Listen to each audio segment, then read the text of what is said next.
أعوذ بالله من الشيطان الرجيم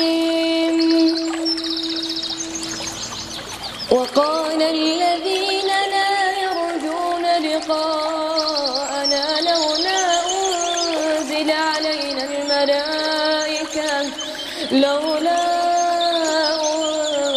علينا الملائكة أو نرى ربنا لقد استكبروا في أنفسهم وعتوا عتوا كبيرا. Assalamualaikum warahmatullahi wabarakatuh. Alhamdulillah wassalatu wassalamu ala Rasulillah wa ba'd. Kaum muslimin wal muslimat wabil khusus para muhsinin, para muhsinat, para donatur sekalian yang semoga senantiasa dirahmati dan diberkahi oleh Allah Subhanahu wa taala. Alhamdulillah kami sekarang di lokasi pembangunan pondok pesantren dan rumah tahfidz Al-Madinah yang ada di Desa Cilancang, Kecamatan Cigijing, Kabupaten Majalengka, yang insyaallah taala ini alhamdulillah sudah mencapai di finishing, di akhir dari pembangunan, walaupun kita masih membutuhkan dana sekitar 200 jutaan ya untuk selesai. Ini di lantai 2 dan insyaallah nanti akan kita lihat di lantai yang pertama. Insyaallah ini pembangunan tahap pertama, yaitu pembangunan berupa masjid yang sekaligus digunakan untuk kelas belajar mengajar. Adapun untuk tahap 2 insyaallah taala nanti kita akan membangun asrama para jemaah. Maka insyaallah kita masih tetap untuk menghimbau partisipasi para jemaah sekalian, para donatur untuk tetap aktif ikut membantu pembangunan. Dan alhamdulillah baru saja juga kami sudah melakukan sholat duhur di sini, sudah bisa kita gunakan untuk sholat berjamaah. Ya, hanya saja perlu untuk pembangunan yang di lantai 1 untuk kegiatan belajar mengajar serta kajian-kajian.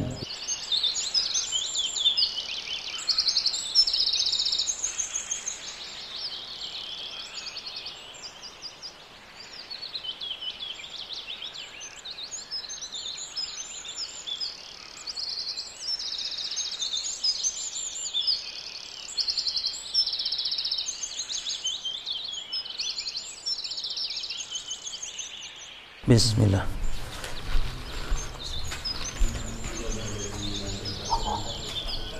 Masih kurang lantai 1 yaitu untuk PPC Bang itu. Ini ya PPC belum dipasang. Terus tangga untuk masuk lantai 2 jam 2. Ini jadi nanti kita akan bangun tangga di sini untuk menuju ke lantai 2 dari luar, dari dalam yang ini ya. Berarti untuk keramik sudah ada ya dari yang kemarin, tinggal pemasangan ya. Berarti yang dibutuhkan adalah untuk nanti karpet yang ada di lantai 1, kemudian tangga ya, apalagi atas namanya PPC. Demikian mungkin para jamaah sekalian. Jadi kalau untuk keseluruhan total biaya yang masih kita butuhkan adalah di luar karpet itu masih 190 juta rupiah dari target tahap pertama pembangunan masjid sekaligus tempat belajar para santri. Demikian.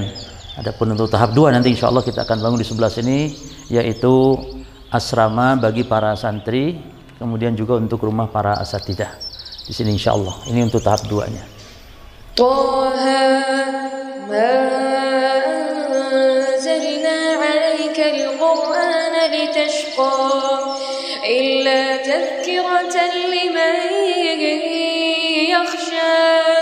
تنزيلا ممن خلق الأرض والسماوات العلى الرحمن على العرش استوى له ما في السماوات وما في الأرض وما بينهما وما تحت الثرى وإن تجهر بالقول فإنه يعلم السر وأخفى الله لا إله إلا هو له الأسماء الحسنى وهل أتاك حديث موسى إذ رأى نارا فقال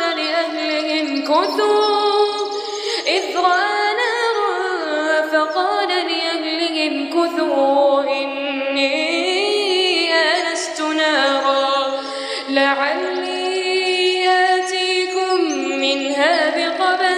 لعلي آتيكم منها بقبس أو أجد على النار هدى فلما أتاها نودي يا موسى إني أنا ربك فاخلع نعليك إنك بالوادي المقدس طوى وأنا اخترتك فاستمع لما يوحى إنني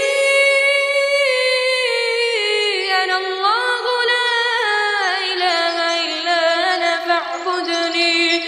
فاعبدني وأقم الصلاة لذكري إن الساعة آتية أكاد أخفيها لتجزى كل نفس بما تسعى فلا يصدنك عنها من لا يؤمن بها واتبع هواه فتردى